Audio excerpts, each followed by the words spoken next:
Hello and welcome to some more Star Citizen. Today, crime and punishment is what we're talking about. What does the 3.6 alpha bring in forms of crime with the new law system? What constitutes a crime? How do the jurisdiction zones work? What's coming after you with security, hacking, why do hack, how do hack, all that sort of jazz, the black market, everything like that. I'm not a criminal, I'm wearing a monocle.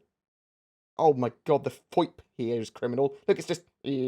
Oh, I'm on the wrong camera. Huh.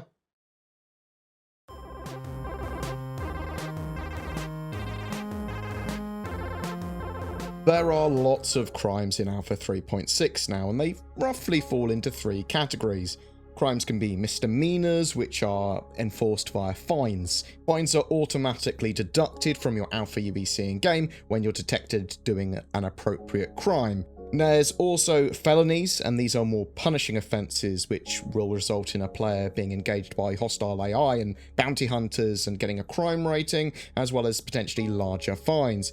There's also prohibited goods, which are sort of just confiscated if found in your possession. And prohibited goods, if they fall into certain levels, they can be seen as a misdemeanor or as a felony in some cases as well. Laws are enforced in sort of like a jurisdictional based system. So you have the whole of the Stanton system, which is UEE. So all laws of the UEE apply in the Stanton system, assuming that that crime or law breaking gets detected. You have to detect it, but then all of the sort of like UEE laws apply there. Regional jurisdiction is specific to a given area, so you'd have Crusader, Hurston, ArcCorp, Delamar, Grimhex, which police their own misdemeanors and additional felonies and that sort of stuff, and have their own rules for controlled substances and unique security forces. Grimhex is a unique case of a jurisdiction that does not respect the authority of the UEE and does not report crimes to them. So Grimhex also sort of like has a dampening field is the idea around it, so that the UEE don't know what's going on there. Crimes are effectively not detected there, and it's outside of UEE jurisdiction. Misdemeanors, fines, they're deductible straight from your account, as we said, provided you have the funds. Currently, they have an auto fine system, so Alpha UEC is automatically deducted when an appropriate crime is detected. Auto fines are a stand-in until they can implement terminals to pay fines at. So the idea is that you'd have a certain amount of time to pay a fine, or you'd be seen as a criminal or whatever until you paid the fine off, but you'd have these kiosks that you'd go to in each of the major sort of like areas where the security forces are, that you'd have to pay off those fines before they became a criminal matter. There are Advocacy, Crusader, Hurston, and ArcCorp security forces, and there's more planned for the future. A player's crime stat now directly impacts the difficulty of the opposition that they face when it comes to security. The higher the crime stat, the more active and difficult security forces a player encounters will become. Also, bounty missions are generated for players with high crime stats, and you can get big ships coming after you like hammerheads eventually if you have a major crime stat for a long enough time. Examples of UEE crimes that are felonies or major that will get you a criminal rating and sometimes large fines are killing a citizen, be it a player or NPC, though if they attack you or are a criminal, then they're fair game. Attacking a security person in any situation is a crime. Running from security, hacking, trespassing, being scanned with a stolen vehicle, trafficking stolen property or Class A substances, which is Slam and Widow, being scanned by security while a criminal is on board as well is a crime. Examples of misdemeanors, more minor fines and confiscations typically. This sort of has prohibited items over a certain level getting you a fine, possession of B and C class substances over a certain level, parking violations, damage to a ship. There are various prohibited goods, some of which are mission items. If you comply with a scan and don't run, then these goods will be confiscated. Not all crimes are instant either. Trespass, for example, gives you a warning, and if you don't leave, then you get a crime stat. Or if you are getting scanned by the Popo and you like try and get away from them, you literally just try and speed off into the distance, then that's also a crime. It's not instantaneous. Security forces may also randomly appear as players arrive at points of interest or even quantum interdict players. Quantum interdiction can occur whether or not you are a criminal. They might just want to scan you, but if you are a criminal, then they're going to be coming after you.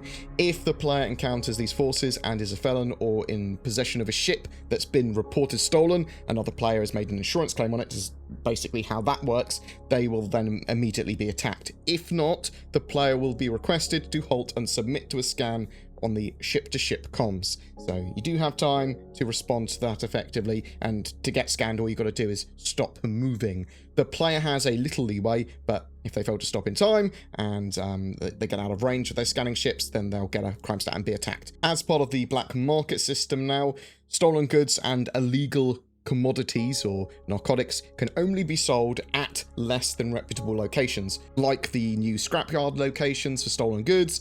There's various outposts as well as landing zones like Grimhex and Levski for narcotics around the game, and even some of the rest stops may be areas that you can sell some of these goods. Comrays need to be active in an area to detect a crime, or security forces need to be there to detect. These can be turned off as part of missions or just by visiting a comray and interfacing with the panel. You do, however, require a hacking chip, which can be purchased around various areas in the game, such as Cubby Blast on ArcCorp and Grimhex in Ruto's Room, among others. These equip in your character's utility slot on the equipment manager and then can be brought out into your hand by pressing 4. You'll need to hold F with that hacking chip in your hand to insert it into a hackable panel. You'll literally see a slot with green sort of light on it, and you can hack that terminal now. A hack will start, occasionally stopping and giving you a minute to restart it by clicking continue on the screen. An extremely basic minimum viable product of interacting with the game at this stage with hacking. It's not really hacking, it's more sort of like clicky click and wait simulator. That will hopefully get much more of a mini game in the future though, and lots more stuff happening. Hack chips are one use, though you can buy a load of them. They have varying qualities that affect their speed and the amount of times they stop during a hack. Obviously that's also affected by their cost, and the cheaper ones being a little bit more trashy, being slow and constantly needing to click continue. Hacking will often cause a counter mission to spawn that another player may take to come and stop you. There also might be crimes within themselves and cause you to trespass and that sort of stuff.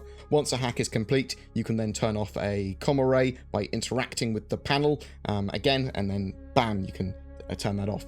You can also hack down your criminal rating at Security Post Korea, as well as security depots, which are effectively underground facilities on planets and moons with a terminal or laptop there. You hack them in the same way that you would hack a comm array. A hacking chip is required. A lot of these mechanics are the first iteration. There will be more security forces with Microtech joining the fray in the future, and even UEE military forces potentially patrolling areas. More independent stations like Grimhex and Levski may very well have their own militia security forces too, and very specific laws in those areas. Hacking is likely going to get fleshed out with actual tangible engaging gameplay, as what's available in 3.6 currently is incredibly MVP placeholder in my opinion. It's not something that was listed on the roadmap as a mechanic at this stage though, so that sort of makes sense. That just putting some like early extra interaction with computers and panels in, and that's basically all it is. It's extra MFDs, multifunction displays, that appear on random consoles or other consoles that we do not own. Typically they're not part of our ship, they're just other interactables. The law system will continue to evolve, and the addition of lawful and outlaw gameplay will continue to grow. Lots of balance with fines and interdiction, and the crime system and law system and black market system need to be done. Stolen ships should be sellable at scrapyards in the future as well, not just stolen cargo and mission items. Hopefully there will be a big risk and reward to smuggling and that sort of stuff, even in 3.6 Live. I hope that they push for that. But the additions that 3.6 is bringing to gameplay are potentially quite a lot, with many more reasons for players to interact with counter missions, risk and reward, putting themselves out there with PvP bounties.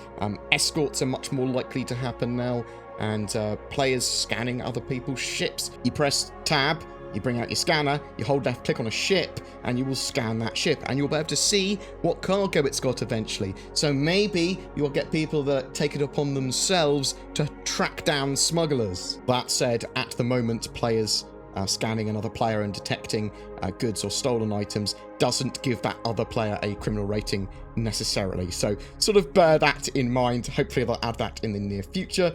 The law system also helps deal with pad ramming and undesirable behaviors, as it's a crime to ram someone on a pad. You'll get a criminal rating, you'll get fines, that sort of stuff. So that's really useful. That does help prevent unwanted behavior. But please tell me what you think of this first iteration of a deeper law system in the game. I know it's very basic at the moment, but it is certainly a step forward, and it does give us a lot of potential extra gameplay for 3.6 and beyond. But yeah, have you got any questions about it? Do you think they should desperately quickly add a particular thing in for this for 3.6 or the near future? Do you hate it? Do you think it encourages more piracy or griefing or whatever? Or do you think it helps with griefing behavior and preventing that a bit more? Does it give more reasons to do PvP and have that sort of emergent gameplay from players becoming more bounty hunter-esque and escorting and being more aware that players now want to steal your stuff or attack you, or there might be missions that are generated on both ends of the legal spectrum? Whatever your thoughts, I'd love to hear from you in the comments below. Every month we have a ship giveaway. For July, it's for an 890 Jump, the mighty luxury ship. To be in for a chance of winning that, just be subscribed to my channel and comment on any of my videos this month. More details down below. This has been donated by My Radar. They make a real-world weather app, and this also has some of the astral bodies from Star Citizen in there too, giving some really interesting information. It's getting more updates and functionality, that app as well, and they're adding the planets into the game too. I'm also shilling for NordVPN. If you're looking for a VPN, check them out, as they offer many benefits over free services and allow you to more securely and more freely access the internet, as well as helping you be protected while you're playing online. If you're looking for a gaming PC or upgrade instead, consider Shadow as well, a cloud gaming service that allows you to stream a Windows 10 gaming PC environment from a data center directly to your phone, laptop, PC, or other device. It's great for Star Citizen as long as you have an appropriate internet connection. For both of those services, NordVPN or Shadow, please use the code BoredGamer for discount. If you would like to further support my channel and for more Star Citizen content, consider becoming a Patreon or YouTube member with that join button below my videos. All the links and all that sort of stuff down below. If you've got any feedback, if you'd like to talk about anything that we've talked today, if you've got any questions, whatever, I'd love to hear from you in the comments below as well. Thanks for watching, guys, and I'll see you in the verse.